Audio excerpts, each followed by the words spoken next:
Have you ever played Sunless Sea and thought, golly, this could use more centipedes? No?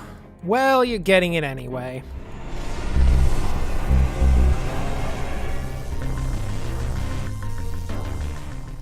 A small indie dev, in conjunction with Fail Better Games, the creators of Sunless Sea, recently put out a game called A House of Many Doors.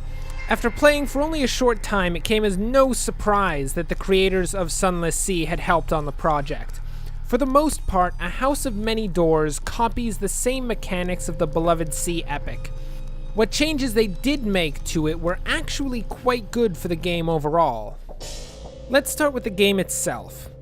In A House of Many Doors, the player is the captain of a presumably steam-powered centipede walker called a kinetipede. You travel throughout a creepy house that is a dimension where lost souls end up. With any hope, you can find your way out of this mess. Like Sunless Sea, the game pulls from both Lovecraftian and Victorian influences. It harkens back to works such as Frankenstein, the Dunwich Horror, and Dr. Jekyll and Mr. Hyde. The world around the player is mysterious, with horrors and insights around every corner. With the mood set, let's talk about the mechanics. They break down into two different segments, the travel and the narrative. The travel consists of moving your kinetipede throughout the map, dodging enemies and encountering events along the way. The gameplay here is piece for piece the same as Sunless Sea. The player has to manage their fuel and sanity as they push ever farther from their hub city. A simple light on the kinetipede can reduce the drain of sanity for more fuel cost. As I said, basically the same thing as Sunless Sea.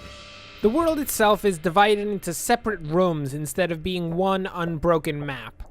Although it fits with the narrative for the map to be made like this, each room being a room of the house, I feel that there's more to this decision than first meets the eye. I'll discuss the specifics of this a bit later, but the game does not run particularly well. It has trouble loading even the sparse rooms that it's created. In all likelihood, the technical issues with the game limited the map size so that the game could remain playable.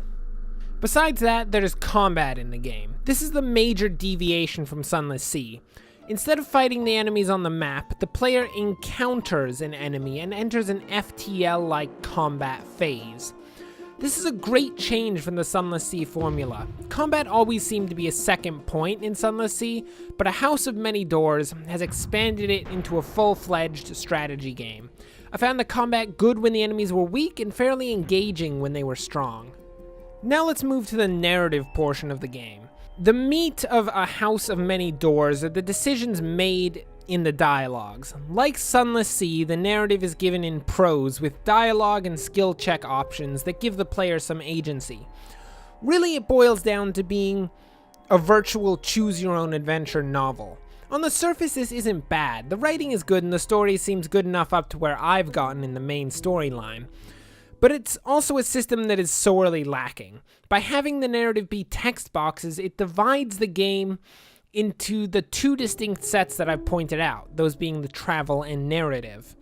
The two worlds hardly collide at all outside of the occasional crazy death caused by insanity. The mechanics and the world that the player interacts with the most, that being the rooms, has little to do with any stories that are being told. The Sunless Sea system of narrative prevents the game from using the majority of its gameplay time to actually tell the stories.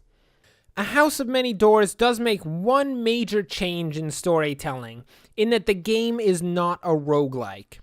Sunless Sea really suffered from having long, drawn-out narratives in a permadeath setting. Every time the player died, they would have to work their way through every plotline to get back to where they were. In A House of Many Doors, one can just save and load when necessary. This is certainly a much-needed improvement over Sunless Sea. Anyway, I won't go on too much of a rant about the narrative. The last thing we need to talk about is the performance because, oh my, the game does not perform well at all. Loading anything causes the game to noticeably stutter. To bring up the map is basically signing your death warrant. The FPS goes from round about approximately 40 to 60 FPS to closer to 7 once the map is open. Note that this is not an isolated incident. The Steam reviews tell the same story. My computer is also, just by the way, powerful enough to play Fallout 4 on full settings without any jitter. This game is simply just poorly optimized. On top of that, it has technical issues. Crewmates that have died, often in terribly gruesome ways, have remained as members of my crew. I've been able to click buttons that weren't even on the screen I was looking at, awkwardly causing me to accidentally imprison my passenger. To top it all off, the game crashed multiple times for apparently no reason. These technical issues really are a shame because the game is actually quite enjoyable otherwise. However, the technical problems are to the extent that I would dissuade people from picking it up myself. The developers had to have known about these issues. They are obvious from the very beginning of the game, and yet so many optimization and crash issues have been left in there. To sum it up, I think that A House of Many Doors has done a great job of improving upon the format laid out in Sunless Sea, even if it is a bit too copycat for my more critical tastes. If it weren't for the technical issues, which are numerous, I would certainly recommend it. However, as it is at this moment, this game does not warrant the $13 price tag that it's currently asking. I hope you enjoyed the video, thanks for watching, and of course, as always, enjoy the rest of your day.